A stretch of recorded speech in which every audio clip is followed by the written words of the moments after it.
Hello बच्चों, जैसा कि हम लोग का लाइव प्रोसेस चैप्टर चल रहा है, तो लाइव प्रोसेस चैप्टर में हम लोग काफ़ी चीज़ें कवर्ड कर चुके हैं। इसमें लाइव प्रोसेस चैप्टर में हम लोग काफ़ी चीज़ें कवर्ड कर चुके हैं। अब जैसा कि लाइव प्रोसेस में जो हम लोग चैप्टर कवर्ड किए हैं, जो टॉपिक कवर्ड किए हैं वो आपके कौन कौन टॉपिक हैं। पहला तो हम लोग देखे थे, क्या देखे थे कि लाइव प्रोसेस क्या होता है और लाइव प्रोसेस में कौन कौन चीज़ें पार्टिसिपेट रहते हैं, यानी कि किन किन चीज़ों को हमें पढ़ना है। फिर इसके बाद हम लोगों ने क्या देखा, nutrition in amoeba, nutrition in paramecium, nutrition in plant और न्यूट्रिशन इन ह्यूमन टॉपिक को कवर्ड किया है। अब जैसा कि जो आज हम लोग का टॉपिक होने वाला है वो कौन सा टॉपिक है, बड़ा ही इंटरेस्टेड, बड़ा ही मजेदार टॉपिक रेसिप्रेशन है। कौन सा टॉपिक है? रेसिप्रेशन। कौन सा टॉपिक है बच्चों? रेसिप्रेशन। और ये आपका लॉन्ग टॉपिक भी है और इसमें काफी ज्यादा मजा भी आने वाला है। तो इस टॉपिक को मजा लेने से पहले अगर आप लोग मेरे पहले की वीडियो ना देखे हो, वहां पे जाएं, कंप्लीट वॉच करें और कंप्लीट नॉलेज वहां से गेन करके फिर आप लोग यहाँ पे आए और पढ़ें और मजे से आगे बढ़े और एग्जाम में भी टॉपर बने। इसीलिए कह रहे हैं पहले वो वीडियो देखो फिर यहाँ पे आओ और अच्छे से समझो, क्योंकि कुछ पॉइंट आपके यहाँ ऐसे भी हैं जो उस पॉइंट से रिलेट करके यहाँ पे दिखाए भी जाएंगे आपको। समझे बच्चों? तो पहले समझते हैं रेसिप्रेशन क्या होता है। आपको मैंने इसके पहले वाले जो टॉपिक में पढ़ाया था, न्यूट्रिशन इन ह्यूमन पढ़ाया था बच्चों, याद होएगा आपको, अच्छे से याद होना चाहिए भी। न्यूट्रिशन इन ह्यूमन में आपने क्या देखा था? फूड का कंप्लीट डाइजेशन होता था और कंप्लीट डाइजेशन होने के बाद फूड हमारे बॉडी में किस फॉर्म में इकट्ठा हो जाता था। Every student commented on comment box, comment box में कमेंट करके बताएंगे कि किस फॉर्म में हमारे बॉडी में फूड एब्जॉर्ब होता था। ग्लूकोज और ग्लाइकोजन, ग्लूकोज के फॉर्म में, ग्लाइकोजन के फॉर्म में इकट्ठा होता था।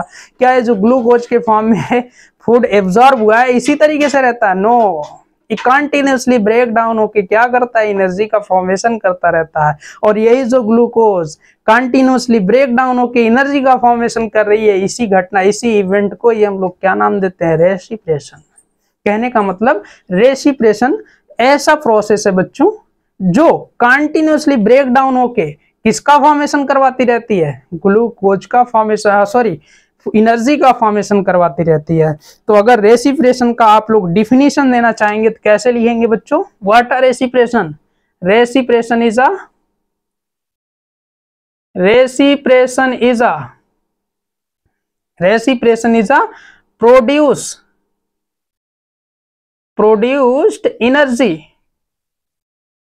produced energy from food। कहां से एनर्जी प्रोड्यूस करता है? फूड से एनर्जी प्रोड्यूस करता है। और किसकी वजह से करता है? ड्यू टू ब्रेक डाउन की वजह से करता है। समझे बच्चों? एक कंटिन्यूअसली फूड क्या होएगा? ब्रेक डाउन होगा और ब्रेक डाउन होके किसका फॉर्मेशन करेगा? एनर्जी का फॉर्मेशन करेगा। और इसी इवेंट, इसी घटना को ही हम लोग क्या नाम देंगे? रेसिप्रेशन नाम देंगे। अब आप लोग के दिमाग में ये चीजें आएगा, सर जी ये रेसिप्रेशन किसकी वजह से होता है? तो तुरंत आप एक ही जवाब अपने माइंड में नोट करेंगे, वो कौन सा, किसकी वजह से होता है? Due to oxygen. अब जैसे ही हमने बोला कि ड्यू टू ऑक्सीजन की वजह से रेसिप्रेशन की घटना देखने को मिल रहा है, अर्थात फूड ब्रेक डाउन होकर एनर्जी का फॉर्मेशन कर रहा है, तो ये ऑक्सीजन की वजह से हो रहा है, तो ये कहीं ब्रीथिंग तो नहीं है? तो नो, ये ब्रीथिंग नहीं है। रेसिप्रेशन और ब्रीथिंग बोथ आर डिफरेंट। कैसे होएगा इस पॉइंट को भी हम क्लियर करके आगे चलेंगे। और ये आपके लिए इंपॉर्टेंट भी हो जाता है क्योंकि प्रीवियस ईयर का पेपर आप उठा के देखेंगे, ब्रीथिंग रेसिप्रेशन का डिफरेंट पूछा है। 2, 4, 6 जो भी आपको आए वो आप पेपर में लिखेंगे। तो what a difference? Both is a respiration and breathing. तो सबसे पहले हम ब्रीथिंग आपको दिखाएंगे, फिर आपको दिखाएंगे रेसिप्रेशन। समझे? तो चलिए यहां लिख लीजिए ब्रीथिंग, इधर आप लिख लिए ब्रीथिंग और इधर आप क्या लिखेंगे? रेसिप्रेशन। क्या लिखेंगे बच्चों? रेसिप्रेशन। देखो दोनों डिफरेंट कैसे हैं, बहुत लोगों के, बहुत बच्चों के माइंड में होएगा सर जी ऑक्सीजन की वजह से रेस्पिरेशन की घटना हो रहा है, तो ऑक्सीजन हमारे शरीर में आ रहा है, ये ब्रीथिंग कहीं ना कहीं रेस्पिरेशन तो नहीं हो सकता है। तो नो, बोथ आर डिफरेंट। कैसे होएगा देखेंगे। हमेशा याद रखना, breathing is a physical process. Breathing is a physical process. Breathing आपका क्या होता है बच्चों? फिजिकल प्रोसेस होता है। अच्छा, इसको भी अंडरस्टैंड आपको करके देते हैं। This is a physical process. क्यों फिजिकल प्रोसेस है बच्चों? इसको भी देखो। एक्चुअल में हम लोग नोस्ट्रिल के माध्यम से, नसल के माध्यम से एयर का इनहेलिंग और एक्सहेलिंग करते हैं, यानी कि कोई न्यू प्रोडक्ट का यहाँ पे फॉर्मेशन नहीं होता है, कोई न्यू प्रोडक्ट का फॉर्मेशन यहाँ पे नहीं होता है। इस वजह से आपका ब्रीथिंग क्या होता है? फिजिकल प्रोसेस होता है। But respiration is not a physical process, this is a chemical process. एक कैसा प्रोसेस है बच्चों? केमिकल प्रोसेस है। एक केमिकल प्रोसेस क्यों है? क्योंकि आप लोगों ने अभी देखा, जो फूड डाइजेस्ट होके ग्लूकोज, ग्लाइकोजन के फॉर्म में हमारे बॉडी में इकट्ठा है, गेदर्ड है, यही तो कंटिन्यूसली एनर्जी में कन्वर्ट होके, एनर्जी फॉर्म में कन्वर्ट होके हमारे बॉडी को एनर्जी दे रही है, हमारे बॉडी को एनर्जी प्रोड्यूस करवा रही है। अगर ये ब्रेक डाउन होकर एनर्जी ना देता तो क्या हमारे बॉडी को एनर्जी मिलता? नहीं मिलता। अब क्या हम लोग जो एनर्जी प्रोड्यूस हुआ है, इस एनर्जी से तुरंत ही, तत्काल में ही फूड बना सकते? नहीं, ये आपका एक्सचेंजेस रिवर्सिबल प्रोसेस में नहीं काउंट किया जा सकता। अर्थात यहाँ पे न्यू प्रोडक्ट बनेगा ही बनेगा, अर्थात यहाँ न्यू प्रोडक्ट के रूप में एनर्जी आ ही रहा है। इसकी वजह से आपका रेस्पिरेशन किस कंडीशन, किस प्रोसेस में आ जाता है? केमिकल प्रोसेस में आ जाता है। समझे बच्चों? अब इसके बाद आगे अगर देखना चाहेंगे तो ब्रीथिंग आपका क्या है? ब्रीथिंग में क्या हो रहा है बच्चों? इनहेलिंग। क्या हो रहा है? Inhaling and exhaling of air. किसका हो रहा है? एयर का इनहेलिंग और एक्सहेलिंग हो रहा है। एयर का इनहेलिंग और एक्सहेलिंग, यानी कि एयर को ले रहे हैं, एयर को बाहर निकाल रहे हैं। लेकिन रेस्पिरेशन में आप देखेंगे ये एयर का इनहेलिंग और एक्सहेलिंग नहीं हो रहा है, यहाँ पे एनर्जी प्रोड्यूस हो रही है। क्या प्रोड्यूस हो रही है? Energy produced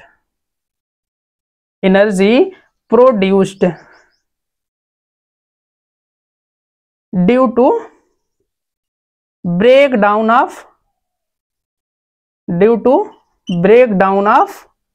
breakdown from food।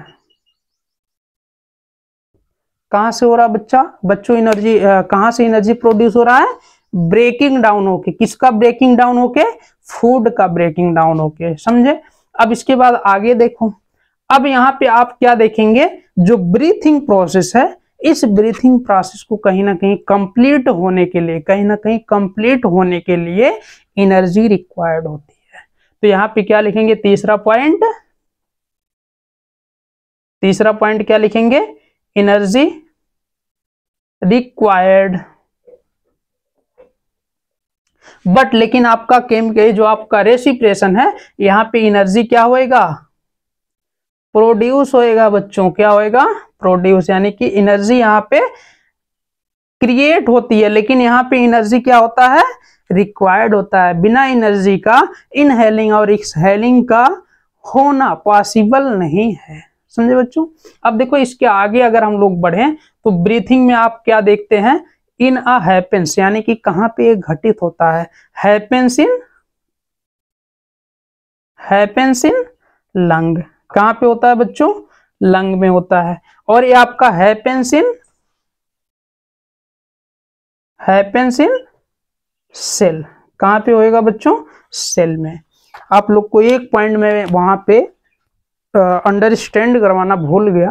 वो पॉइंट क्या चीज थी कि जो आपका ब्रेकिंग डाउन ऑफ फूड हो रहा है, अर्थात रेस्पिरेशन की जो घटना हो रही है, ये कहां पे होता है? सेल में होता है। कहां पे होता है? सेल में होता है।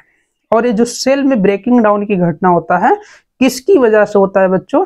Due to cytoplasm. इस साइटोप्लाज्म करता क्या है? ऑक्सीजन के प्रेजेंस में कंटिन्यूअसली ग्लूकोज को पायरुवेट के फॉर्म में कन्वर्ट करता है और पायरुवेट के साथ साथ एनर्जी का भी फॉर्मेशन करता रहता है। किसका फॉर्मेशन करता है? एनर्जी का फॉर्मेशन करता रहता है। चलिए, अब इस पॉइंट को आप लोग गेन कर लिए हैं। जस्ट इसी के बाद आपको एक और अंडरस्टैंडिंग देने चल रहे हैं कि ये जो रेसिप्रेशन की घटना हो रही है, इस रेसिप्रेशन की घटना में कौन कौन चीजें बन के निकलती है, कौन कौन चीजें बन के निकलती है और कैसे बनती है, इस चीज को अब हम लोग आगे समझने के लिए चल रहे हैं। तो चलिए बच्चों, आगे बढ़ते हैं। अब देखेंगे जो हमारे बॉडी में ग्लूकोज फॉर्म में फूड गैदर्ड है, डाइजेस्टेड फूड गैदर्ड है, एक किसमें कन्वर्ट होता है? पायरुवेट। किसमें कन्वर्ट होएगा बेटा? Pyruvate plus energy. किसमें कन्वर्ट होएगा? Pyruvate plus energy. और एक किसकी वजह से होता है बच्चों, या कहां पे होता है ये भी कह सकते हैं, इन अ साइटोप्लाज्म। कहां पे होता है? साइटोप्लाज्म। अब आप लोग के दिमाग में आएगा, अरे सर ये साइटोप्लाज्म कहां से आ गया, ये कहां पे है, ये ग्लूकोज को क्यों ब्रेक डाउन करके पायरुवेट और एनर्जी बना रहा है? तो बेटा ये जो आपका साइटोप्लाज्म होता है ना, ये हर सेल में ये छोटे छोटे पॉइंट के रूप में गैदर्ड होता है, जो कंटिन्यूअसली ऑक्सीजन के प्रेजेंस में ग्लूकोज को पायरुवेट और एनर्जी फॉर्म में कन्वर्ट करता रहता है। समझे बच्चों? चलिए, अब ये आपका जो ग्लूकोज साइटोप्लाज्म की वजह से पायरुवेट और एनर्जी में कन्वर्ट हुआ है, ये क्या क्या चीजें हैं बेटा, एक बार देख लेते हैं। ये 6 कार्बन मॉलिक्यूल कहलाता है। क्या कहलाता है? 6 कार्बन मॉलिक्यूल। और पायरुवेट आपका क्या है? 3 कार्बन मॉलिक्यूल है। 3 कार्बन मॉलिक्यूल है। समझे बच्चों? अब इसी के बाद आगे बढ़ जाते हैं। अब ये पायरुवेट क्या होएगा? 3 तरीके से ब्रेक डाउन होके एनर्जी का फॉर्मेशन करता है। वो 3 तरीके क्या हैं, आपको यहाँ पे समझाने के लिए आगे बढ़ रहे हैं। एक्चुअल में होता क्या है बच्चों, ये जो पायरुवेट है हमारे बॉडी में जो साइटोप्लाज्म है, साइटोप्लाज्म एंड माइटोकॉन्ड्रिया है। क्या है? माइटोकॉन्ड्रिया। ये लोग क्या करते हैं? कंप्लीट ऑक्सीडेशन की घटना दिखाते हैं। साइटोप्लाज्म और माइटोकॉन्ड्रिया क्या करता है? कंप्लीट ऑक्सीडेशन की घटना दिखाता है। व्हाट अ कंप्लीट ऑक्सीडेशन बच्चों, आप देखेंगे यहाँ पे इनफ मात्रा में ऑक्सीजन रहेगा, अर्थात प्रेजेंस ऑफ ऑक्सीजन होएगा यहाँ पे। अर्थात यहाँ पे क्या होएगा बच्चों? Presence of oxygen, presence of oxygen, presence of oxygen.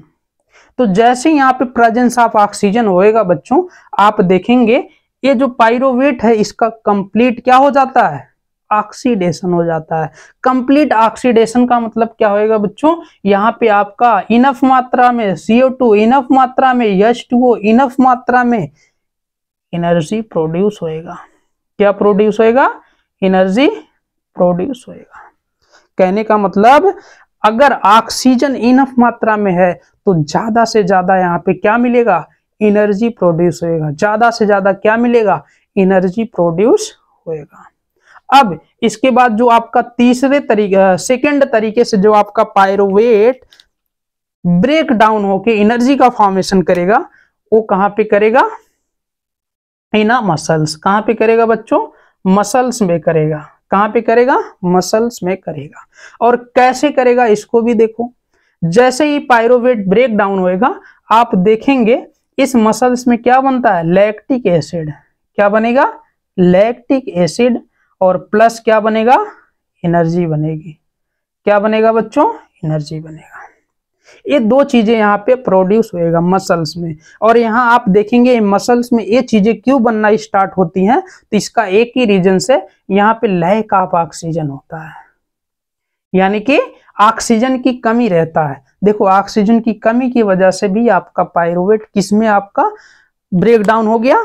Lactic acid और एनर्जी, यानी कि यहाँ भी एनर्जी का प्रोड्यूस करवा दिया। अब देखो ये मसल्स में हो गया। तीसरे तरीके से पायरोवेट कैसे ब्रेक डाउन होएगा? तीसरे तरीके से ये घटना कहां पे देखने को मिलेगी? इन ईस्ट। ईस्ट आपका एक प्लांट समझ सकते हैं या आपका एक प्रोडक्ट समझ सकते हैं। तो ये ईस्ट में आपका तीसरे तरीके से पायरोवेट कहीं ना कहीं, थर्ड टाइप से कहीं ना कहीं पायरोवेट ब्रेकिंग डाउन होकर एनर्जी का फॉर्मेशन करता है। और यहाँ पे जैसे ही ईस्ट में पायरोवेट ब्रेक डाउन होगा, क्या बनेगा? एथेनॉल। क्या बनेगा? एथेनॉल। प्लस में आपका CO2 बनेगा और प्लस में क्या बन जाएगा? एनर्जी बन जाएगी। क्या बन जाएगा बच्चों? एनर्जी बन जाएगी। यानी कि ये तीन चीजें यहाँ पे प्रोड्यूस हो जाएगा। और एक क्यों ईस्ट में इस तरीके की घटना देखने को मिल रही है, क्यों आपका ये प्रोडक्ट मिल रहा है? क्योंकि आपका कहीं ना कहीं ईस्ट में ऑक्सीजन प्रेजेंट नहीं होता है, अर्थात अब्सेंस ऑफ ऑक्सीजन। और अब्सेंस ऑफ ऑक्सीजन में जो घटना देखने को मिलती है, अर्थात जो पायरोवेट ब्रेकिंग डाउन होके एनर्जी का फॉर्मेशन करता है, इस तरीके से करता है। समझे बच्चों कैसे आपका पायरोवेट ब्रेकिंग डाउन होके एनर्जी का फॉर्मेशन अलग अलग जगहों पे कर रहा है? ये चीज समझ में आया कि नहीं? I hope understand everybody student. नहीं समझ में आया होगा तो आप कमेंट बॉक्स में रिप्लाई देना कि नहीं समझ में आया, फिर से हम आप लोग के लिए ऐसे क्लास को लेके आ जाएंगे। मेरा काम है समझाना, आप लोग का काम है समझना, और आप लोग जब तक नहीं समझेंगे तब तक हम समझाते रहेंगे। समझ गए बच्चों? तो ये चीजें आपके सामने कंप्लीट हुआ। अब देखो ये चीजें यहीं पे नहीं खत्म होता, इसके आगे भी आपको बढ़ना है और आगे चलना है। अब देखो कभी कभी इसी टॉपिक से आपको ऐसे करके क्वेश्चन करेगा, what a alcoholic respiration, what a alcoholic fermentation respiration. तो आप क्या जवाब देंगे? फंस जाएंगे, अरे सर जी तो रेसिप्रेशन में ये चीजें बताई नहीं। तो इसमें कोई नया चीज नहीं है बच्चों। आप लोग जो यहाँ पे देख रहे हैं, एथेनॉल बन रहा है, CO2 बन रहा है, एनर्जी बन रहा है, इसी आपके रेसिप्रेशन को हम लोग क्या नाम देते हैं? एल्कोहलिक रेसिप्रेशन। क्या नाम देंगे? एल्कोहलिक रेसिप्रेशन। समझे बच्चों? और इसी का ही दूसरा नाम है, तीसरा देखो दूसरा नाम तो आपका ये आ जाएगा, क्या आ जाएगा? Alcoholic fermentation. क्या नाम आ जाएगा? फर्मेंटेशन। समझे बच्चों? अब देखो ये जो आपका रेसिप्रेशन है, इसको हम लोग क्या नाम देंगे? लैक्टिक रेसिप्रेशन। समझे बच्चों? या इसी को हम लोग लैक्टिक फर्मेंटेशन, लैक्टिक फर्मेंटेशन रेसिप्रेशन बोल सकते हैं। तो ऐसे अलग अलग नामों से इस रेसिप्रेशन को पूछा जाता है। इस रेसिप्रेशन को आपसे आस्किंग किया जाता है, क्वेश्चन बना के दिया जाता है। तो घबराना नहीं है, आपको थोड़ा से भी अपने अंदर हेजिटेशन नहीं लाना है। इस पॉइंट को गेन करके रखना, जैसे ही आएगा आप लोग लिख के दिखाना, अच्छे नंबर गेन कर जाएंगे। समझे बच्चों? तो ये पॉइंट आप लोग अच्छे से अंडरस्टैंड किए।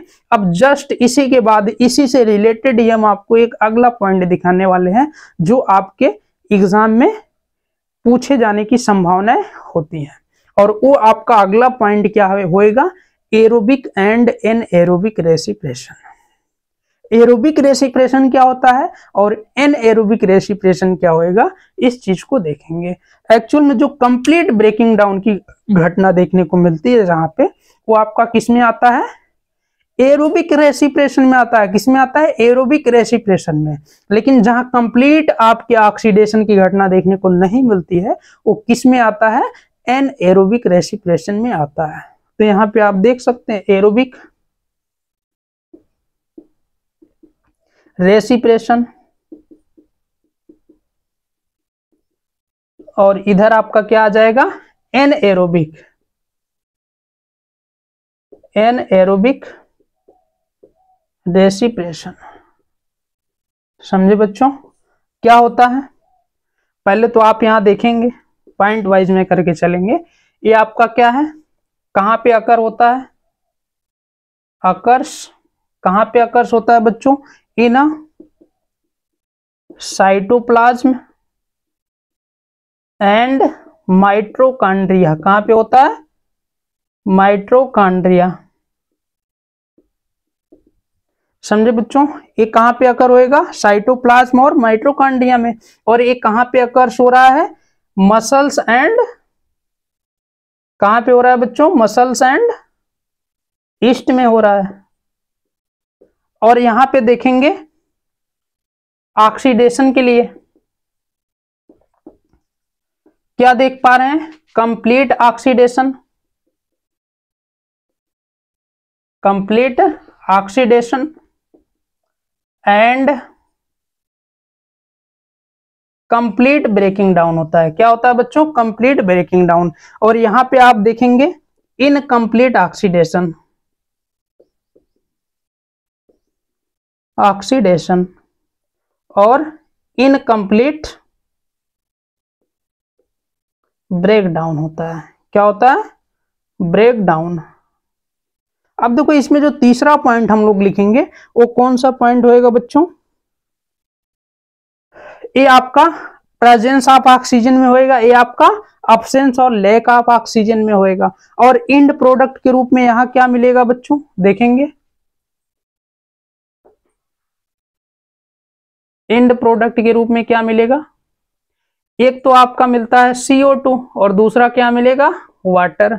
इसमें आपका जो मिलेगा एंड प्रोडक्ट के रूप में क्या होएगा? एनएरोबिक में, एंड प्रोडक्ट के रूप में जो आपका एनएरोबिक रेसिप्रेशन में मिलता है वो क्या होता है? एक तो लैक्टिक एसिड, पहला क्या होएगा?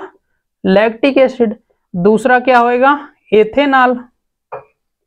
तीसरा क्या होएगा आपका? CO2। ये चीजें मिलती हैं एंड प्रोडक्ट के रूप में। तो आप इस तरीके से एरोबिक और एनएरोबिक रेसिप्रेशन में डिफरेंस दे सकते हैं। तो देखो यहीं से आपका अगला पॉइंट मिल गया कि नहीं मिला? What are difference between aerobic and anaerobic respirations? You can give a difference both, it's very easily. यहां से आप बहुत इजीली तरीके से दोनों में डिफरेंस निकाल के दे सकते हैं। दे सकते हैं कि नहीं? देखो हमने निकाल के दे दिया, आप भी ऐसे दे देना, आपको अच्छे खासे आंसर के नंबर मिल जाएंगे। समझे बच्चों? ये आपके लिए अब कंप्लीट होता है। अब जैसे ही हम लोग आगे की तरफ बढ़ेंगे वो अगला टॉपिक आपका क्या है, या अगला इसी से रिलेटेड टॉपिक आपका क्या है? रेसिपेटरी इन ह्यूमंस। क्या है बच्चों? रेसिपेटरी इन ह्यूमंस। ओके बच्चों, तो वीडियो को ज्यादा से ज्यादा देखें और शेयर भी करें, वॉच भी करें कंप्लीट। और समझे भी ना समझ में आया तो फिर से आप कमेंट बॉक्स में कोई ना कोई रिप्लाई करेंगे और हम फिर से आप लोग के लिए ऐसी वीडियो लेके आते रहेंगे और आपको एग्जाम में टॉप करवाते रहेंगे। बेस्ट ऑफ लक बच्चों।